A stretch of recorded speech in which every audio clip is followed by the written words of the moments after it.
안녕하세요. 반갑습니다. 이번 달에는 현지 사정이 있어서 둘째, 넷째 토요일 날 하던 걸 오늘 금요일 저녁에 하게 돼서 한국에 계신 분들 토요일 날 11시 반이죠. 어쨌든 이번 강의 내용은 여기 선조품이라고 돼 있고 어떤 판본에는 호보품이라고도 돼 있는데, 선조는 당나라 조정에서 육조 현행대사를 초청을 했다라는 뜻이에요. 그래서 그 덕이본에는 당조에서 초청을 했다라고 그렇게 이제 나와 있는데, 거기 본문을 바로 보도록 하겠습니다. 오늘 초청을 그 육조 현행대사가 거절을 했는데 그 이유가 여기 나와 있고, 사신 이제 왕의 심부름으로 왔던 내시설간하고 문답을 대신 주고받아서 설간이 돌아가서 측천부하고 중종한테 대신 전하는 그런 내용이에요. 자, 여기 본문의 내용이 신룡원련은 당중종이에요. 당나라 중종 때 연호인데 중종에 취임하고 첫 해입니다. 즉위를 하고 나서 정월 보름날에 측천부하고 중종이 조서를 보내서 육조현행대사를 궁중으로 청해서 법문을 들으려고 조서를 보냈는데, 그 내용이 짐이 해안국사와 신수 두 대사를 청하여 궁중에서 공양하며 만사를 보살피는 틈에 언제나 일승을 연구하였더니 두 대사가 사양하며 말하기를, 남방의 해능선사가 홍인대사의 가사와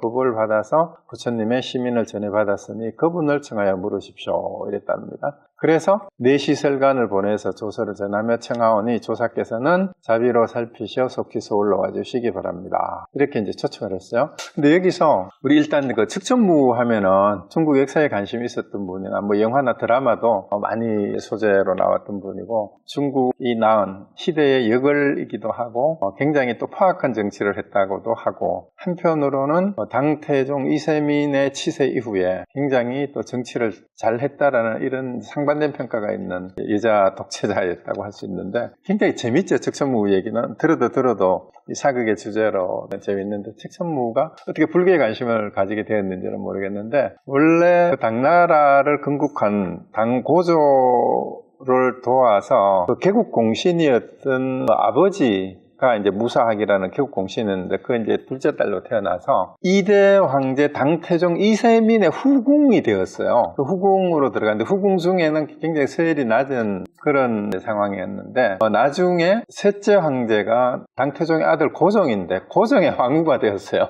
어떻게 그렇게 아버지의 후궁이었던 사람을 제 아들이 자기 왕후로 삼았는지, 그 내용의 스토리가 아주 흥미진진하고 재밌는데, 잠깐 얘기를 하면 이 측천부가 뛰어나긴 뛰어났던 것 같아요. 당태종 이세민의 후궁으로 들어간 다음에 그 궁중에서 무슨 일이 있었느냐 하면은, 어디서 사나운 말을 궁중에 누가 갖다 줘가지고 이 말을 길을 들이는데, 이 여러 장수들이, 장군들이 이 말을 타도 이 말을 듣지 않고 말을 제대로 길을 들일 수가 없어요. 그래서 이제 누가 저 말을 제대로 길을 들이겠느냐 했는데, 심지어는 을지경덕이라는 대장군이 그 말을 기다리려고 말을 탔다가 말이 떨어져가지고 이제 제대로 못 다루니까 태종이 약간 비웃었어요. 대장군조차도 저 말을 함부로 못하는가, 누가 이게 나서서 저 말을 한번 길들여봐라 이랬는데, 이 후궁 측천무가 그때는 후궁 중에 벼슬이 제인이라고 아주 낮은 서열이었는데, 자기에게 말을 길들이라고 한다면 나한테 비법이 있다, 이렇게 했어요.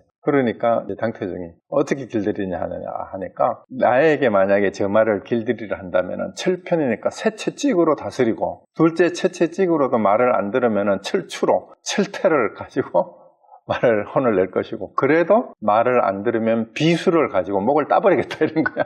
그러니까 아니 어떻게 이제 아무리 짐승이라 한들 함부로 그렇게 목숨을 없애려고 하냐, 이러니까 측천무가 그때는 후궁이었죠. 뭐라고 대답을 했냐면, 여기에 여러 장수와 대장군들은 황제 폐하를 도와서 이 나라를 건국한 개국공신들인데 생사고락을 황제와 함께 한 분들이다. 근데 그분들을 다치게 했는데 말 한마리 목숨이 뭐 그리 아깝겠습니까, 이렇게 얘기를 한 거예요.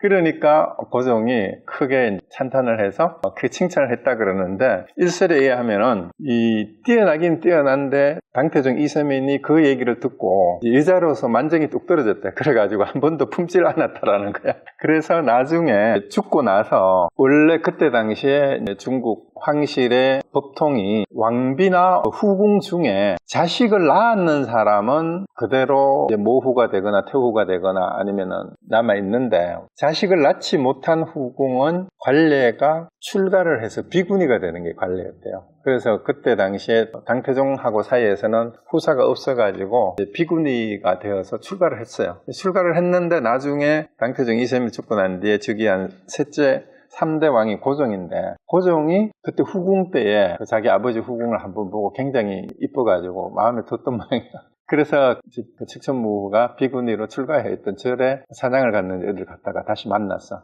둘이 다시 눈이 맞아가지고 고종이 다시 궁중으로 오라고 해가지고 불러서 자기 아버지의 후궁이었던 사람을 자기가 또 후궁으로 삼아. 후궁으로 삼았는데, 그때 당시에 고종 황후가, 정비가 황후가 고종의 총애를 받던 다른 후궁이 있었는데, 이제 황후가 그 후궁을 질투를 해가지고 고종이 이제 칙천무후 에게 관심이 있는 걸 보고, 원래 다른 후궁이 총애를 받고 있으니까 그 사람을 견제를 하려고 왕후가 오히려 이 칙천무후를, 후궁 세율이 낮은데 자꾸 이제 고종한테 붙여줬대. 그렇게 했는데 이 칙천무후는 황후에게 보답을 한 것이 아니라 황후하고 그 경쟁을 하던 후궁마저 두 사람을 다 내쫓아버리고 자기가 황후가 된 거야. 나중에 고종의 총애를 차지해서. 그렇게 돼서 이제 고종 황제의 황후가 됐었는데, 그 다음에 그 고종하고 사이에서 아들이 났어요. 그 아들이 낳고 고종이 아마 자기가 민망해서 그랬는지 어쨌는지 자기 아버지 당태종의 후궁이었지만 한 번도 저기 당태종하고는 잠자를 하지 않아서 처녀였다고 이렇게 주장을 했대. 그런 일이 있었는데, 그러고 나서 고종이 죽고 나서 고종의 아들이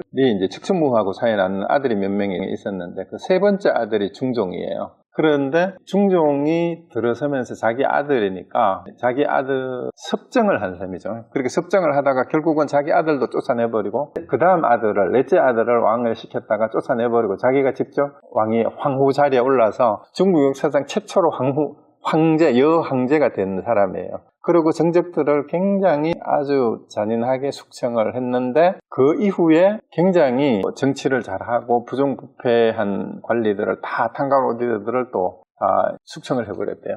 그 다음에 이제 백성들한테서는 상당히 통치를 잘한 것으로 이렇게 평가를 받고, 나중에 자기가 황후가 되고 나서 아예 국호도 바꿔가지고 주나라로 이름을 바꾸고 주나라, 무주라 그래요. 무주의 황제에 올랐다가 나중에 말년에 다른 반대파에서 반란도 일으키고 이렇게 하다가 황후에서 물러났어요. 황위에서 물러나고 다시 자기를 황제라고 칭하지 말고 황후라고만 얘기를 하라. 그러고 이제 당나라로 다시 복위가 됐는데, 그 과정이 굉장히 드라마틱하고 재밌는데, 어쨌든 이 칙천무후가 자기 아들 중종하고 사이에 섭정을 하는 과정에서 아마 이 육조현행대사를 초청을 하게 됐던 것 같아요. 그런데 여기 해안국사하고 신수 두 대사를 층해서 원래 이 두 사람이 국사였었어요. 이 두 분도 오조 홍인대사의 제자였어요. 신수대사가 홍인대사의 제자였다는 거 잘 아시죠? 근데 해안국사라는 분도 기록에 의하면은 오조 홍인대사 문화에서 공부를 했던 홍인대사의 제자니까, 결국은 중국 선종의 큰 스님들이 어쨌든 당나라 조정에서 국사로 지내면서 법회를 하고 그랬었는데, 여기에서 해안국사하고 신수대사가 우리 앞에도 계속 나왔잖아요. 남돈 독점이라 그래가지고 두 조사들 사이에서는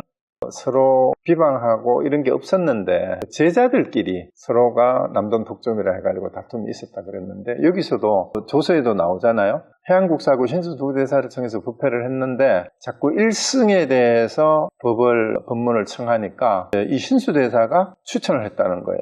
해안하고 신수대사가 남방의 해능선사가 홍인대사의 법을 이어받았으니까 그분을 청해서 부패를 하시는 게 좋겠다라고, 이렇게 신수대사가 황제한테 해능대사를 하도록 청을 했다라는 거는, 추천을 했다라는 거는, 신수대사는 결코 해능대사에게 그렇게 나쁜 감정이 있지 않고 해능대사를 인정했다라는 얘기가 되는 겁니다. 그래서 이제 그런 얘기가 있고, 또 하나는 이제 칙천무후 얘기를 하다가 말았는데, 왜 그러면은 자기 아버지의 후궁을 자기 후궁으로 삼았다가 정식 황후 자리에까지 올리는 게 이게 말이 됐느냐라고 얘기를 하는데, 이게 왜 그런가 하면, 그때 한족이, 당나라 사람들이 완전 한족이 아니라 선비족하고 많이 이제 결혼을 한 사람들이 많은데, 북방의 유목민족 가운데는 일부 옛날에 우리나라에도 왜 과거에 형사치수제라는 게 있었잖아요. 그러니까 형님이 돌아가시고 나면 형수하고 같이 아내로 맞이해서 같이 살았다는 얘기는 그게 왜 그런가 하면은 옛날에 북방 유목민족들 사이에는 여성들이 재산을 가지고 가게 되면은 그 남편한테 기속이 됐는데 그 재산권 때문에 그랬다는 얘기가 있어요. 그래서 그런 풍습이 남아 있어가지고 그러고 또 남아있는 여성들을 보살피기 위해서 그렇게 했다라는 그런 얘기도 있습니다. 그래서 요즘 입장에서 봤을 때는 조금 이해가 안 되는 그런 부분이지만 어쨌든 그렇게 했던 역사적인 기록이 있었는데 측정모에 대한 평가는 상반되니까 한번 인터넷 같은 데도 찾아보면 재미있는 기록들도 있고 측정모를 소재로 했던 드라마나 영화 같은 것도 많이 있습니다. 어쨌든 그렇게 해서 청을 했는데 육조 현행대사가 아프다는 글을 올려서 사양하면서 산기슭 숲속에서 여생을 마치기를 원하였다 그랬는데 근데 실제로 다른 기록에 보면은요, 그 육조현행대사가 뭐라고 그대로 했나 하면은 나는 생긴 게 추하고 외모가 작고 못생겨가지고 북쪽 사람들이 나를 보고 내 외모를 보고 내 법을 존중하지 않을까봐 그래서 걱정이 돼서 내가 안 간다라고 이렇게 또 얘기를 했대요. 그래서 외모가 그렇게 뛰어나지 않았다고 스스로 그렇게 현행대사가 그렇게 거절했다는 뜻도 있는데 어쨌든 여기서는 칭병을 핑계로 아프다는 핑계로 거절을 했다라고 이렇게 기록이 돼 있어요. 그래서 설간이 조서를 가지고 왔던 내시예요. 경성의 선덕들이 다 말씀하시기를 그 경성의 선덕이 바로 여기 해안국사고 신수뿐만이 아니라 다른 스님들이 다 말씀하시기를 도를 알고자 하면 반드시 자선하여 정을 익혀야 한다. 선정을 인하지 않고 해탈을 얻는다는 것은 있을 수 없다 하시던데 조사께서는 어떻게 쓰라는지 모르겠습니다. 그래서 선정을 익히려면 반드시 자선을 해야 된다 이렇게 얘기를 했다는 거예요. 안 나오네. 그래서 현행대사의 얘기입니다. 여기에서 이제 중요한 얘기가 첫 번째 주제예요. 자선을 해서 선정을 익혀야 한다 이렇게 얘기를 하니까 도는 마음으로 깨닫는 것인데 어찌 않는 데 있겠습니까? 이렇게 얘기하면서 금강경을 인용을 해요. 금강경에 이르시기를 만일 열애가 않는다거나 놓는다고 말한다면 이것은 사도로 행하는 것이다. 왜냐하면 어디로 온 바가 없으면 또한 갈 바도 없다. 이게 열애라는 뜻이잖아요. 열애 여거라고 번역을 했는데 타타가타는 온 바도 없고 갈 바도 없는 것을 열애라고 한다라고 이렇게 이제 풀이를 했습니다. 이게 나는 것도 없고 없어지는 것도 없는 것이 열애의 청정선이고 열애 청정선이에요. 모든 법이 비어 고요한 것이 열애의 청정한 좌이며 끝내 증득할 것도 없는데 어찌 하물며 안짐이 있겠습니까? 이렇게 얘기를 했어요. 이건 앞부분에 정해에 대한 얘기를 할 때도 정해가 둘이 아니다라고 정해 쌍순이면 이런 얘기를 하는데 원래 둘이 아니다라는 얘기를 했어요. 않는 데 있지 않다. 여기서 선정을 닦는다라고 얘기하는데 이거를 선정과 지혜를 구분할 필요조차도 없다라고 얘기를 하는 거예요. 여기서는 자선도 마찬가지죠. 그 자선이 앉는 것이 자선이 아니다 이 말이에요. 그 열애는 오고 가는 것도 없기 때문에 앉고 눕고 하는 것도 없다. 그것이 열애고 그렇기 때문에 열애의 진짜 선은 나는 것도 없고 없어지는 것도 없는 것이 청정선이다. 이렇게 얘기를 하고 그 다음에 열애가 앉아서 자선을 한다라는 거는 법이 비어 고요한 것이라는 말은 여기서 모든 법이라는 말이 일체법은 모든 현상이라는 뜻도 되고 진리라는 뜻이라고 얘기를 해야 되는데 일체법이에요. 그냥 일체법이 원래 공하다라는 말입니다. 일체법이 원래 공하기 때문에 거기에는 앉고 눕고 이런 말을 붙일 것도 없는 것이 열애의 진정한 자선이다. 앉는 것이다. 열애가 앉는다라는 거는 그런 의미다라는 거예요. 그 형식으로서 모습으로서 앉는 것이 아니다 이 말이죠. 그리고 증득할 것도 없다라는 말은 초기불교하고 늘 비교를 해야 돼요. 반야신경에도 무지영무득이라고 했을 때 뭘 모르고 뭘 얻을 게 없느냐 단순히 아무것도 얻을 게 없다라고 얘기하는 게 아니라 초기불교에서는 늘 뭐가 있어요? 수행의 계위가 있잖아요. 심지어는 초선에부터 2선, 3선, 4선을 거쳐서 그 다음에 공부변처, 비상비, 유상처를 거쳐서 8선전, 9차 재전까지 간다라고 얘기를 하고 또 다른 거를 수행의 가위로 얘기할 때는 사향사가라 해가지고 그 수다원, 사다함, 아나함, 아라함 이런 그 향과를 거친다 그러잖아요. 근데 그러한 것을 얻을 게 없다라는 얘기예요. 구체적으로는 금강경에도 그 얘기예요. 그 금강경에서 우리가 증득할 것이 없다라는 얘기가 뭐예요? 대승보살은 어떻게 머물러 어떻게 마음을 내야 합니까? 할 때 그 금강경에서 계속되는 구절이 뭐였어요? 일체 상을 내면 안 된다는 얘기하고 대승보살은 상에 대해서도 상을 내서는 안 되지만 또 거기에서 수행의 가위인 수다원이니 사다함이니 아나함이니 이런 데에 들었다라고 얻었다라고 할 수 없다라는 얘기가 나오죠. 여기서 증득할 수 없다라는 것은 수행의 가위에 개차가 있다라는 건데 이거는 여기 지금 조서에서 일승을 연구했다는 이 말이 일승은 일불승을 얘기하는 거잖아. 그런데 앞에서 요 내용이 함축하고 있는 내용이 뭐냐면은 자꾸 성문 영각은 이승이라 그러잖아. 그걸 소승이라고 얘기를 했잖아요. 이승의 본문이 아닌 일승, 즉 일불승에 대한 얘기를 해달라라는 그 얘기예요. 그래서 여기서 나오는 얘기가 증득한다라는 건 ing에는 증득해야 될 게 있단 말이야. 성문하고 영각에서는 1선에 들어가고 2선에 들어가고 그 다음에 이제 구차 재정을 순서대로 닦고 그 다음에 그 순서를 통해 가지고 수행의 계위를 사향사가를 거쳐서 마지막 아라한으로 간다라는 이런 게 있다 이 말이야. 근데 그것을 일성에서 봤을 때는 증득할 바도 없다라고 얘기하는 거예요. 그 반야성에도 신경에서 말하는 무지영무득도 그냥 얻을 바가 본래 없다 이렇게 해석을 하기도 하지만 구체적으로는 수행의 과정을 통해서 얻어야 되는 계위라고 할 것조차도 없다. 그래서 그것이 진정한 의미의 열애다. 이것이 불성이다 이 얘기를 하고 있는 거예요. 그래서 이 부분을 육조단계에서 이렇게 인용을 했는데 금강경의 원문은 이렇게 되어 있어요. 우리 지난번에 금강경 했죠. 위위적정분의 원문이 이게 다예요. 위위적정분이 이거밖에 없어요. 수불이 어떤 사람이 열에는 오기도 하고 가기도 하며 앉기도 하고 눕기도 한다라고 말한다면 그 사람은 내가 설한 뜻 이해하지 못한 것이다. 근데 이제 육조현행대사는 아예 이거를 의역을 했죠. 인용을 해가지고 눕는다고 나 앉는다고 말하면 사도를 행하는 거다. 이렇게 얘기를 해버렸어요. 여기서 금강경에서는 내가 설한 뜻을 이해하지 못한 거다 하니까 그러니까 잘 모르고 얘기한 것은 육조현행대사의 얘기는 뭐예요? 그거는 삿된 가르침이다라는 얘기를 그렇게 평가를 해버리는 거예요. 그래서 요 내용은 똑같죠. 열애란 유명한 그 개성이죠. 열애자 무소정래 영무소거 고명열애다라는 얘기입니다. 열애는 어디로부터 온 바도 없으며 또한 가는 것도 없으며 열애라고 말한다. 그러니까 진정한 의미에서 불승은 일승은 열애가 하는 선은 앉고 눕고 행주자와 어묵동정에 어디에도 걸림이 없고 그럼 어떤 것을 선정이라 하느냐?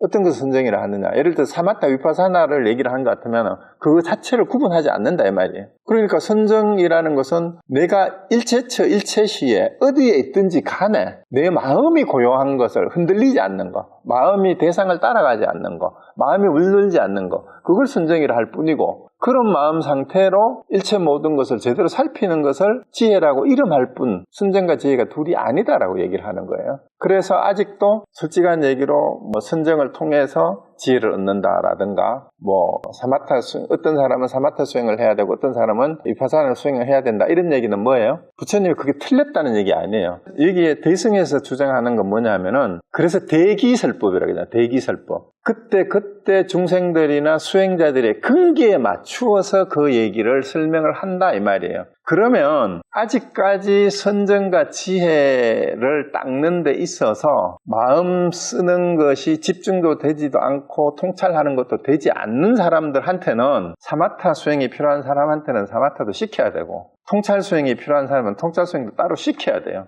근데 지금 여기서는 얘기하는 거는 그런 이승의 견해마저도 뛰어넘어. 그런 과정을 거쳐서 아라한이 된 사람들을 연기법을 이해한 사람이 성문이잖아요. 저 영각이라 그러잖아요. 그리고 그것조차도 뛰어넘어서 진짜 부처가 하는 선정과 지혜와 자성과 선정이라는 것은 그런 수준도 이미 넘어서 있는 거다 이 말이에요. 그래서 여기 육조현행대사나 우리 반야부 경전에서 얘기하는 그 다음에 법화경에서 얘기하는 것들은 일불승에 대한 얘기이지 성문과 영각이 수행의 계위를 닦는 것은 그거는 수행이 아직까지 무르익지 않은 사람들에게 그것이 필요한 사람들에게는 그것이 필요하다는 것이지 맞다 틀리다의 문제가 아니다 이 말이에요. 그거는 마치 뭐하고 같으냐? 우리 세속의 공부도 유치원부터 초중고등학교, 대학원 과정이 있잖아요. 그래서 아무리 이것이 진리가 맞다 하더라도 초등학생, 중고등학생한테 대학원 과정을 바로 얘기할 수가 없어요. 그러니까 그냥 그런 과정은 아직까지도 불승에 대한 이해가 또 불이법에 대한 이해가 되지 않은 사람들에게는 그런 과정이 필요합니다. 그래서 그런 수행을 하는 것을 맞다, 틀렸다, 외도다, 사도다 이런 말을 하는 거는 그 사람들 기분 나쁠 수가 있는데 여기서도 이제 육체현행대사도 사도다라고 얘기를 하는 이유는 외도다, 사도다라고 말을 하는 게 중국 대승불교나 승불교에 와가지고 그 일불승에 대한 얘기나 최상승이 아닌 거는 전부 다 외도라고 얘기를 해버리는 경향이 있어요. 그러니까 이제 경전을 공부하거나 교학을 하거나 다른 수행을 하는 사람들을 굉장히 수준이 낮은 것처럼 이런 식으로 자꾸 평가를 하는 뉘앙스들이 많이 있죠. 그런 말들이 사도다라고 아주 얘기를 하고 외도다라고 표현을 하니까 그러다 보니까 무슨 병폐가 생기냐면 한국에 지금 우리 다나선을 하거나 육조현행대사나 중국 선종에 오리엔테이션이 되어가지고 공부를 많이 했던 사람들은 자꾸 이 육조현행대사나 선사들의 어록을 보고 초기 불교나 교종의 경전 같은 것들을 자꾸 무시하는 경향이 있어요. 그래서 그거는 내 생각에는 옳지 않은 것 같아. 그러니까 공부하는 과정 중에 사마타가 필요한 사람, 자선이 필요한 사람이 있어요. 솔직히 저는 뭐라고 얘기하냐, 지금 이 경지까지 가지 않았으면서 자선 수행도 안 하는 사람들한테는 자선을 저는 하라고 얘기를 해요. 자선해야 돼요. 그냥 정말로 자선이 필요 없는 사람은 시장 바닥에 있든 주색잡기를 하든 술을 먹든 뭘 하든지 진짜 마음이 상에 끄달리지 않고 마음이 어떤 현상을 대해서도 그 일체법에 정말 고요하게 마음이 비어 있느냐, 그런 사람한테는 자선 필요 없어요. 앉을 필요가 없어요.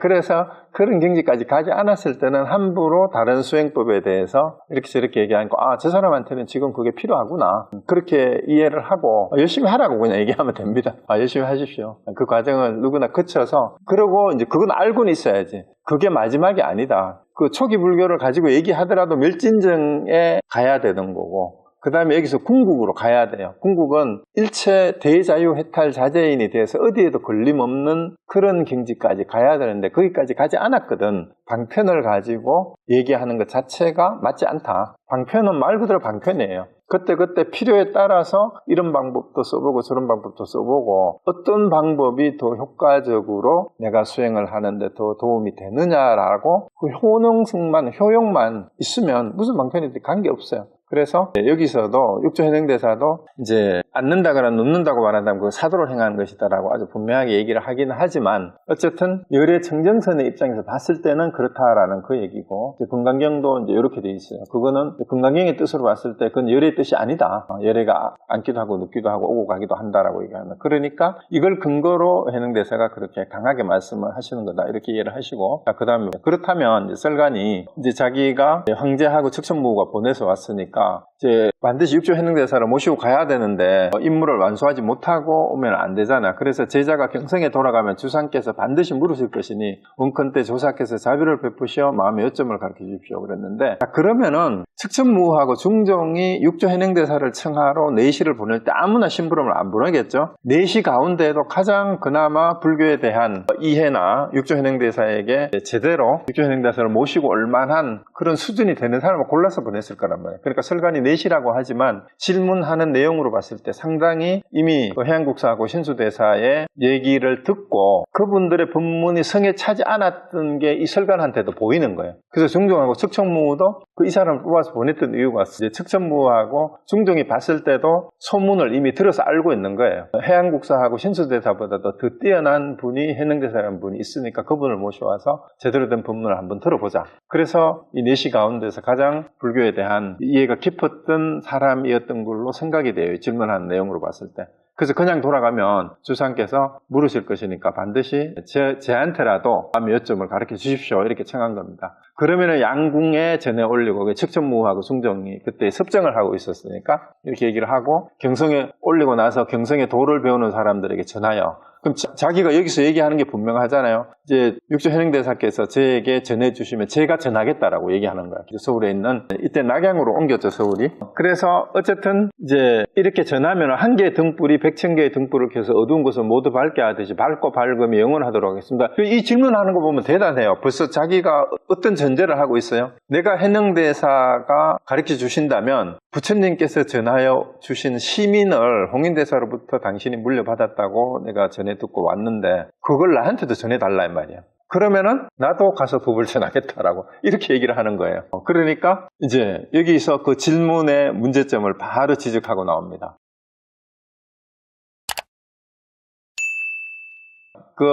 한 개의 등불이 100,000개의 등불을 켜서 어두운 곳을 모두 밝게 하듯이 밝고 밝으면 영원, 이거 어디서 본 것 같지 않아요? 초기불교에 이런 표현, 비슷한 표현이 나오잖아. 하나의 등불이 켜져서 전해지고 한다는데 육조현행대사가 바로 그거를 도에는 밝고 어두움이 없습니다. 밝음과 어두움은 번갈아 바뀐다는 뜻입니다. 밝고 밝아 다함이 없다는 것도 역시 다함이 있는 것이니 상대로 이름을 세웠기 때문입니다. 정명경에서 말씀하시길 법은 비교할 데가 없음이니 상대가 없기 때문이다 라고 하셨습니다. 자, 여기서 바로 불이법이 나와요. 정명경은 유마경을 말하는 거죠. 그래서 밝음과 어두움을 얘기를 하는데 세상 사람들은 부처님의 깨달음의 빛, 밝음을 깨닫지 못한 무지몽매한 어리석은 중생들의 어두움하고 부처님의 밝음을 두 개를 자꾸 대비를 시키는데 이게 상대화시킨다라는 거예요. 그런데 진짜 법에는 밝고 어두움이 없다라는 얘기는 거꾸로 얘기하면 뭐예요? 부처와 중생이 둘이 없다라는 이 얘기하고 똑같은 거예요. 그러니까 불이법문이죠.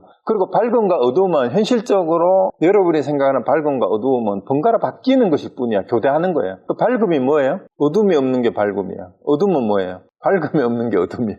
이게 교대로 바뀐다라는 얘기죠. 그래서 상대로 이름을 세웠다라는 그 본문을 한번 잘 보세요. 본문에 보면은 이제 둘째 줄에 보면은 사운, 도, 무, 명암이라고 나오잖아요. 도에는 밝음과 어둠이 원래 없다. 명암시 대사지이다. 이거는 대신해서 번갈아 가면서 이랬대요. 번갈아 가면서 바뀐다는 뜻이다라는 게 명암이고, 그 다음에 명명무진역 시유무 상대인명이라는 요기가 나오죠. 삼명. 상대적으로 세운 이름일 뿐이다. 그러니까 밝음과 어둠이라는 건 뭐예요? 밝음이 없으면 어둠도 없고 어둠이 없으면 밝음도 없는 상대적인 개념이 됐을 때는 이거는 뭐예요? 진정한 의미의 밝음이 아니다 이 말이에요. 진짜 도에는 깨달으면 밝고 어두움 자체가 없다라는 거예요. 상대적으로 바뀌는 게 아니다 이 말입니다. 그래서 여기서 위에서 얘기한 뭐예요? 밝고 밝음이 영원하도록 하겠다라는 그것은 밝음에 떨어진 밝다라는 상에 떨어진 것에 불과하다라는 이 얘기가 됩니다. 그래서 밝고 밝아 다함이 없다는 것도 다함이 밝고 밝음이 다함이 없다라는 의미, 상대적인 것은 다함이 없다라는 거 없다라고 할 수가 없는 게 이게 밝고 밝고 다함이 없다라고 영원하도록 하겠다라는 이 말 자체가 상대적인 것일 뿐이다라는 거예요. 왜? 상대로 이름을 썼기 때문이다. 그래서 융화경에서 얘기하는 거는 법은 비교할 데가 없으면 상대가 없기 때문에, 그러니까 진짜 진리는, 진짜 부처님의 가르침은 상대해서 비교할 데가 없는 것이니까 그게 절대예요. 그래서 우리가 절대 제가 자주 얘기를 하죠. 절대라는 말은 상대하고 대비되는 말이 절대인데, 절대는 뭐예요? 말 그대로 상대하는 것이 끊어진 거다 이 말이니까 상대할 것, 비교할 것이 없는 것이 절대란 말이에요. 그래서 비교하게 되면 늘 문제가 생겨. 비교하는 데서. 그래서 제가 농담으로 그 얘기도 했죠.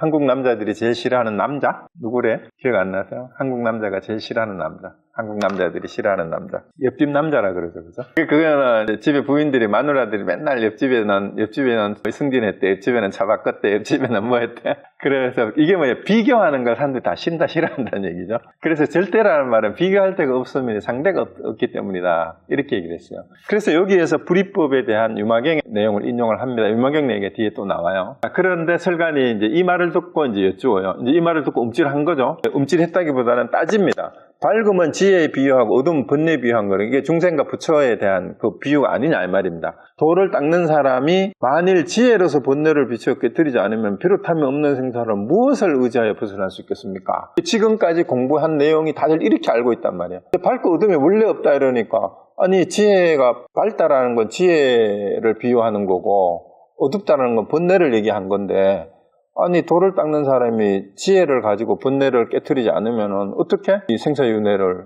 그럼 어디에 의지해서 생사윤회를 벗어나야 됩니까? 이렇게 질문한 거예요. 그러니까 이제 설간의 수준이자 실제로 대부분의 사람들이 의아해하는 질문이기도 합니다. 이렇게 질문을 하니까 이제 육조현흥대사가 말합니다. 번뇌가 곧 법입니다. 그래서 이 말은 우리가 많이 들었어요. 이미 대승경전을 본 사람들은. 그런데 이걸 진짜 제대로 이해를 해야 된다 이 말이야. 상대적인 것이 아닌 번뇌가 곧 보리라는 이 말, 이것도 상대적인 거다 이 말이야. 번뇌와 보리로 둘이 아니고 다른 것이 아닙니다. 만일 지혜로서 번뇌를 비추어 깨뜨린다고 하면 이것은 이승의 견해이고, 이승이 바로 성문 영각을 말하는 거고, 이승을 소승이라고 얘기를 해요. 여기서는 양수레와 사슴수레 등의 근기이지 높은 지혜의 대근기는 다 이와 같지 않습니다.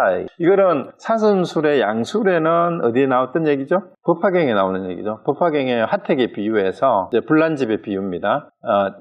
아주 대부자 아버지가 있는데 그 아들이 많이 있었어요, 애들이. 근데 출장을 갔다가 돌아와 보니 대궐 같은 집에 불이 났는데 곧 불이 타서 집이 무너질 줄도 모르고 애들이 노는데 정신이 팔려가지고 장난감을 가지고 노는 정신이 풀려가지고 이제 막 화마에 휩쓰여 있어서 위급한 상황도 모르고 애들이 놀고 있는 거예요. 그래서 아버지가 출장을 갔다가 오는 길에 이 애들이 위험에 처해 있는 걸 보고 애들을 꺼내려 애들이 너무 많아가지고 들어가서 하나하나 데리고 나올 수도 애들이 다 뛰어나와야 되는데 그래서 큰 소리로 이제 외치는 게 부파경에 나오잖아요. 너희들이 가지고 노는 거는 양수레하고 사슴수레에 있는 그런 정도가 아니고 여기 너희들이 원하는 장난감이 지금 가지고 노는 장난감보다 훨씬 더 멋있고 재밌고 좋은 기똥찬 장난감이 양수레, 사슴수레, 흰소가 써놓은 그레에 가득 차다. 나와서 이거 너희들 다 가져가라. 정말 새로운 장난감 이 양수레, 사슴수레, 흰소가 끄는 수레에 다 싣고 왔으니까 어서 나와라 하니까 애들이 그 소리를 듣고 불난집에서 쫓아나오잖아요. 근데 쫓아나오고 난 뒤에 애들은 양수레에 관심이 있는 애도 있고 사슴수레에 관심이 있는 애도 있고 흰수레에 관심이 있고 장난감 종류가 다른가 봐. 요즘 게임으로 치면 게임 종류가 다 다르겠지. 그런데 나오고 난 뒤에는 그 부파경에는 애들한테 무슨 수레가 끄는 장난감을 줘요? 다? 흰소가 끄는 수레의 장난감을 다 줘요. 근데 여기서 비유하는 게 양의 수레는 성문, 사슴 수레는 영각이에요. 그리고 흰소가 끄는 배구거라 그러죠. 흰소가 끄는 소리가 바로 불승이에요. 일불승. 대근기에게 주는 그 장난감인데 이 방편이라는 얘기죠. 그래서 여기서 지혜로 번뇌를 비추어 깨뜨린다. 이게 두 개를 비교해가지고 하는 거는 아직 이승의 견해일 뿐이다. 아직 수준이 성문과 영각의 근기지. 아직은 높은 지혜의 대근기는 되지 않은 사람들이니까 대근기는 이와 같지 않다라고 이제 분명히 얘기를 합니다. 이러니까 이제 설관이 그렇다면 이승이 아닌 대승의 견해는 어떤 건가고 이제 묻는 겁니다. 그 설관이 어떤 것이 대승의 견해입니까? 이게 이제 심지어는 앞에 해안국사하고 신수국사에게조차도 제대로 이 대승의 견해를 듣지 못했다는 얘기가 되는 거예요. 그래서 육조 현행대사가 말씀하시기를 밝은 것과 밝지 못한 것을 본부는 둘로 보지만 지혜로운 사람은 그 성품이 둘이 아님을 요달합니다.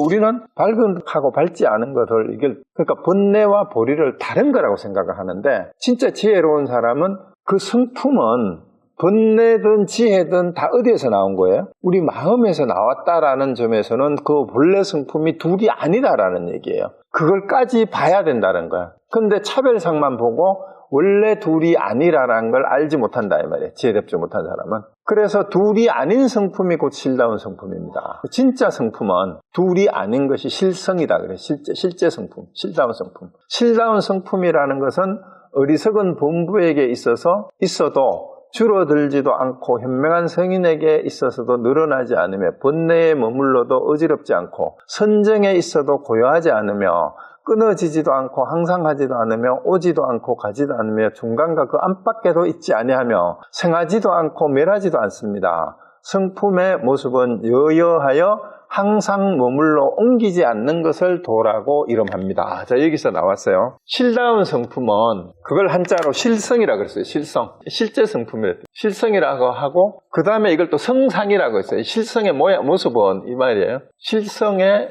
실제 모습, 이 말. 실성은 그 바탕을 얘기하는 거예요. 실성이 드러나는 모양을 성상이라고 얘기했는데 이거는 뭐라고 했어요? 흔히 번뇌가 있는 거는 어지럽다라고 얘기를 하잖아요. 그런데 아무리 번뇌 망상이 있어도 어지럽지 않고 이거 역설이에요. 그러니까 우리 그 해능대사가 앞에도 그런 얘기가 나왔죠. 누가 얘기를 하니까 생각이 없는 거를 하니까 나는 생각이 많다라고 얘기를 하잖아요. 그 생각이 어떻게 없을 수 있어? 생각이 없는 죽은 사람이지. 아무 생각도 없는 생각이 끊어져서 아무 생각도 없다라는 건 그건 멍 때리는 거지. 그건 진짜 선정이 아니에요. 그러니까 번뇌가 있어도 번뇌에 물들지 않고 번뇌에 머무르지 않고 번뇌 때문에 마음이 어지럽혀지지 않는 것. 그게 번뇌에 머물러도 어지럽지 않다라는 거예요. 그건 번뇌라는 게 뭘까요? 이때는 깨달은 사람은 세상에 대한 걱정이 없을까요? 근심이 없을까요? 동정심이 걱정 없이 어떻게 동정과 자비심이 나와요? 중생에 대한 근심과 걱정을 하지 않으면 중생에 대한 자비심이 나올까요? 근데 그 근심과 걱정을 하지만 그 근심과 걱정에 머무르거나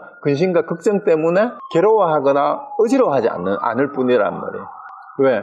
깨달은 사람의 눈으로 이 세상을 바라봤을 때 중생들보다도 생각이 더 많지 않을까요? 중생들은 모습이 눈에 환하게 다 들어오는데 어떻게 번뇌가 없겠어요? 걱정이 없겠어요? 여러분이 자비로운 부모가 되었을 때 철딱선이 없는 자식 새끼들이 쫙 있는 거를 애들이 무슨 머리 굴르는지 애들을 다 보고 있어. 그런 걱정이 없을까요? 근데 걱정을 하지만 괴로워해서 그런 걱정이 아니거든. 그 걱정 때문에 그 걱정에 머무르거나 그 걱정 때문에 마음을 어지럽고 그렇다면 마음은 고요해. 그렇지만 애들이 힘들어하고 짱구 돌리는 걸 다 보고 있어. 그리고 애들을 보고 있으니까, 저놈은 저거 어떻게 해야 저게 인간이 될까? 어떻게 해야 쟤는 공부를 시켜야 될까? 이런 머리를 깨달은 사람은 생각 안 할까요? 그리고 바보 같은 쭈디 완타카는 어떻게 공부를 시키면은, 이름도 못 외우는 저놈을 어떻게 공부를 시키지? 부처님이 생각 안 했을 것 같아요? 그런 걱정을 다 한다, 이 말이에요. 그래서 진짜 자비와 자비심이 있는 사람은 번뇌가 많이 있어요. 근데 그 번뇌는 중생들이 괴로워하고 머물러 있고 어지러워하는 번뇌가 아닐 뿐이라는 거죠. 그 다음에 선정에 들었다라고 하지만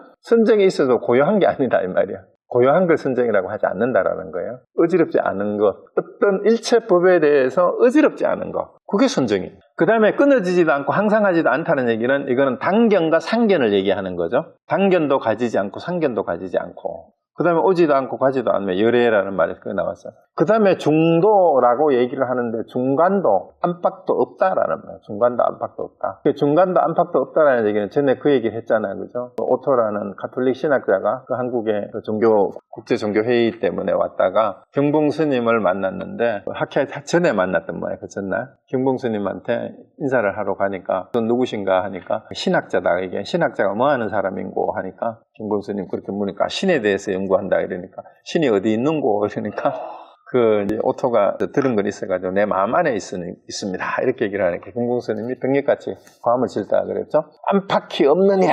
안팎이 없느니라. 그래서 안팎에도 있지 않다 이 말이야. 중간도 아니고. 그리고 생하지도 않고 멸하지도 않다. 생멸이 본래 없다 이 말이야. 그러니까 그래서 성품의 모습은 여여하여 항상 머물러 옮기지 않는 거예요. 요걸 이해하셔야 돼요. 성상의 모습은 여여한데 머물러 옮기지 않는 것. 요거를 또 이 얘기를 머물러 옮기지 않는 것이 뭐냐 하면은, 이제 여기에 표현이 어떻게 되어 있어요? 상주불천이라고 이렇게 되어 있어요. 항상 머물러서 옮기지 않는다. 이렇게 했는데 그 다음에 밑에 거 보고 나서 설명을 해드릴게요.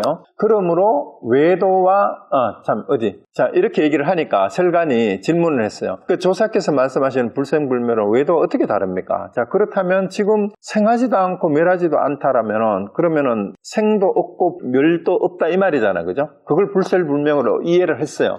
그럼 불생불멸이라는 것이 이승이나 외도에서, 여기서는 이제 이승을 외도다, 사도다 이렇게 얘기를 해버리는 겁니다. 그래서 그런 의미로 이제 외도가 어떻게 다르냐고 물었어요. 그러니까 해능대사가 외도가 설하는 불생불멸은 멸을 가지고 생을 그치고 생으로서 멸을 나타내는 것이니, 이 부분을 이해를 잘해야 돼요. 이게 굉장히 헷갈릴 수가 있어요. 자, 멸을 가지고는 없어지는 거잖아요. 없어지는 거를 보고 이제 현상이 어떤 물건이든 우리 몸이든 이게 없어지는 거를 보고 생이 끝났다. 죽는 거를 보고 이제 생이 그쳤다. 이렇게 얘기하는 거잖아요. 그 멸을 가지고 없어지는 걸, 아니면 물건이 소멸되는 거를 보고 아니면 이제 생명이 끝났다라고 얘기를 흔히 하잖아요. 그래서 멸을 가지고 생을 그치는 것으로 이렇게 보고 생으로서 멸을 나타내는 것이니, 그 다음에 생겨났기 때문에 생겨난 것은 반드시 소멸하게 돼 있어요. 이게 상대적인 것이기 때문에. 그래서 멸이 불멸과 같고 생을 불생이라고 말한다. 이 말이 뭐냐 하면은 멸이 불멸과 같다.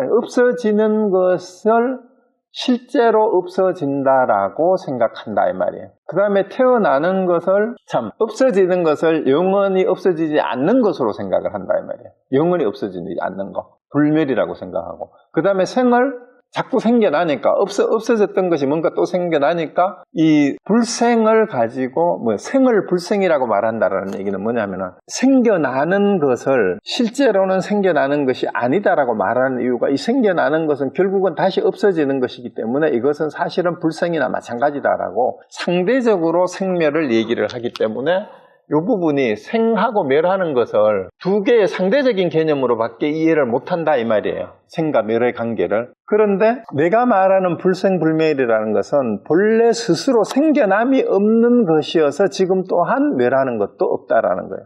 그러니까 본래 생겨나는 것이 없다라는 이 말을 이해를 하셔야 돼요. 그래서 우리가 생사윤회를 벗어난다 얘기를 하는데 그 말이 아니에요. 생사윤회를 벗어난다라고 하면 여기에 말이 맞지 않아요. 생사윤회가 본래 없다라는 걸 알 뿐이에요. 아니 현실적으로 우리 몸뚱이가 태어나고 죽고 소멸되잖아요. 이것은 겉모습이 그러한 것이지 실제 성품은 생겨나지도 않고 멸하지도 않았다라는 얘기예요. 그래서 실제 성품의 모습이 생멸하는 것을 겉모습만 보고 실제 성품이 생멸한다라고 이해하는 것은 실성을 알지 못하고 그렇게 이해하는 거다라는 거예요. 그렇기 때문에 내가 말하는 불생불멸은, 외도가 말하는 불생불멸은 뭐예요? 영원히 불멸한다라고 생각하는, 영원히 존재한다라고 생각하는 거예요. 어떤 것이. 그런 게 불생불명이 아니다라는 거예요. 그래서 생하는 게 원래 없기 때문에 멸하는 것이 있을 수가 없다라는 그 얘기입니다. 그래서 그대가 만약 핵심을 알고자 한다면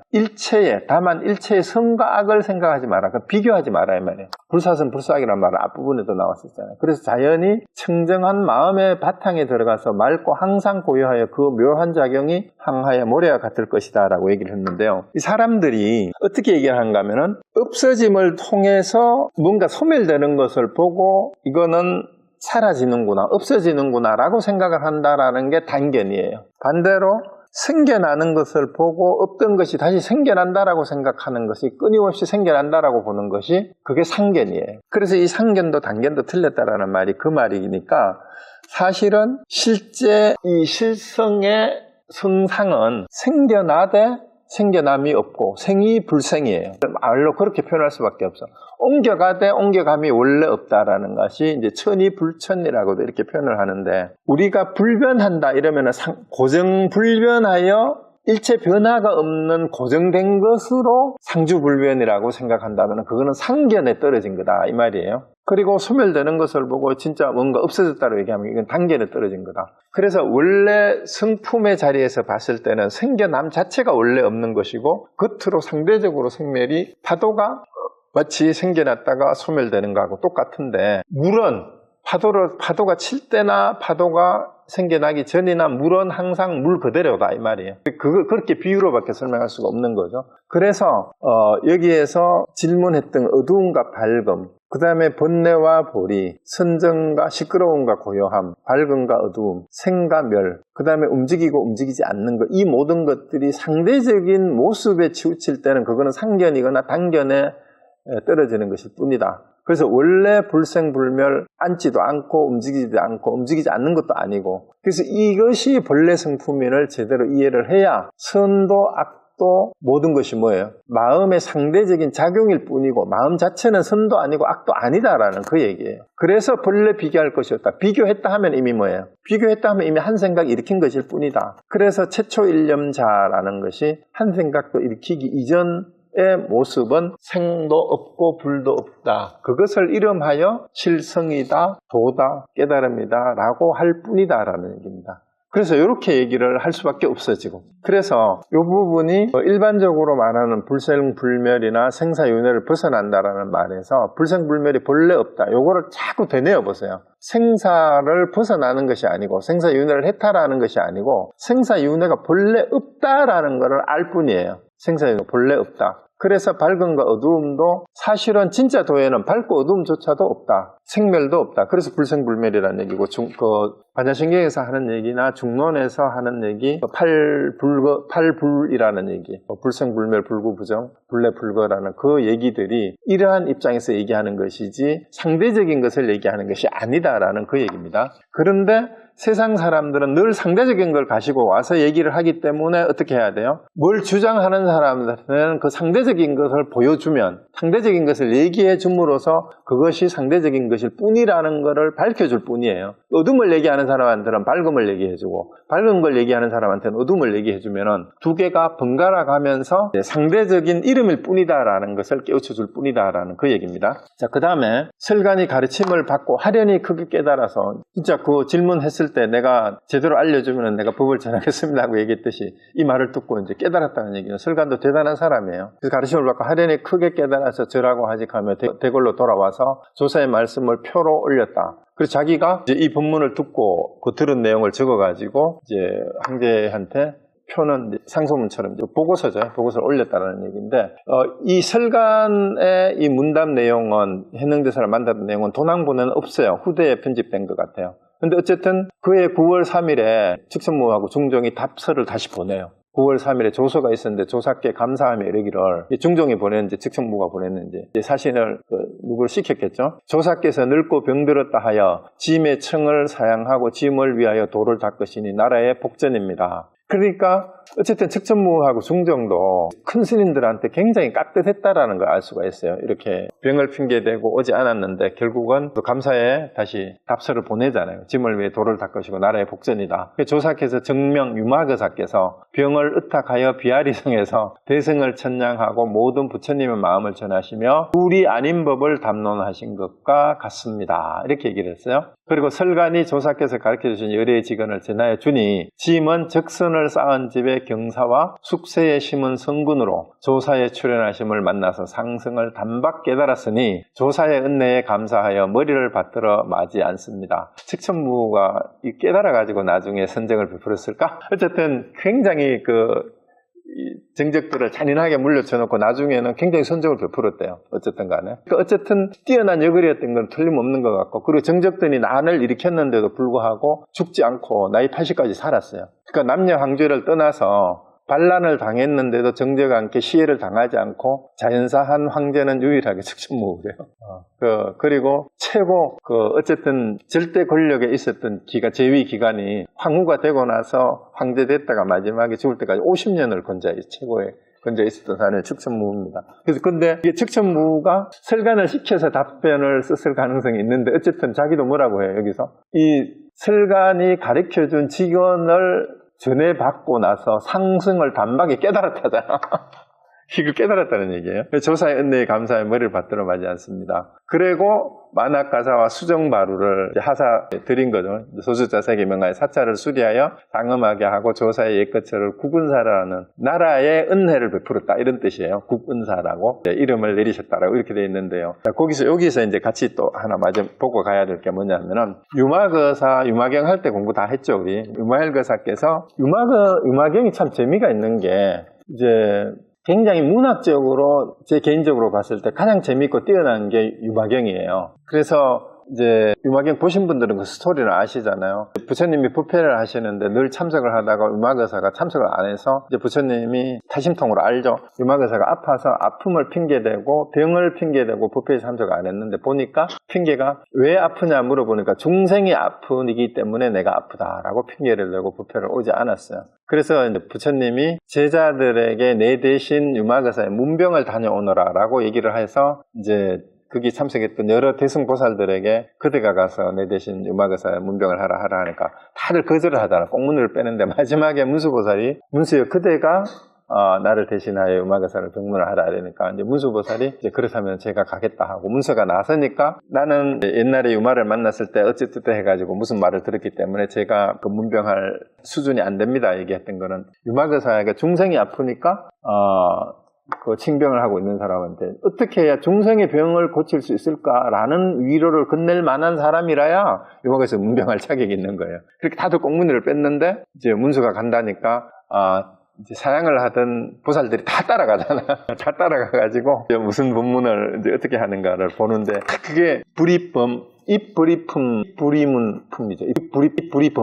입부리법문 품에 이제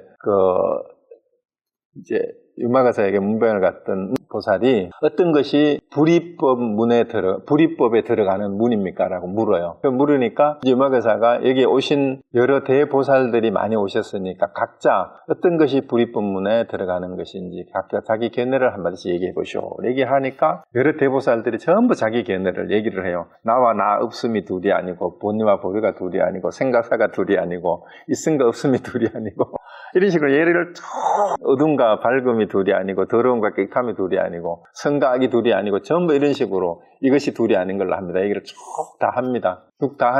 전부 다 하고 나서 마지막에 그런 문수보살한테 물어요. 그 문수보살이 뭐라고 얘기를 하냐면, 이게 그 대승보살들이 대답했던 게 다 불이법의 예가 맞거든. 밝은 거 얼음이 둘이 아니고, 성과 악이 둘이 아니고, 길고 짧음이 둘이 아니고, 정도와 사도가 둘이 아니고, 중생과 부처가 둘이 아니고, 다 이렇게 얘기를 다 했는데, 그런데 이제 문수가 뭐라고 얘기를 합니까? 보살들이 말한 것은 다 불이가 맞지만 여전히 둘이라는 낱말이 있다. 말이 있는 거. 그래서 말하거나 말할 것도 없고, 그래서 일체 진짜 문수가 생각하는 불이라는 것은 일체 말할 것도 없고 설할 것도 없고 보일 것도 없는 것을 불이법이라 합니다. 이렇게 얘기를 해요. 그래서 진짜 질문과 대답을 떠난 것이 비법문에 들어가는 것이다 라고 이렇게 얘기를 합니다. 질문과 대답을 떠나는 것이 불이법문에 들어가는 거다, 이렇게 얘기를 합니다. 이렇게 문수가 얘기를 해놓고는 이제 저도 얘기를 다 했으니까 이제 유마거사께서, 인자께서 말씀하실 차례입니다. 그래서 유마거사께서는 어떤 것을 불이법문에 들어가는 거라고 합니까?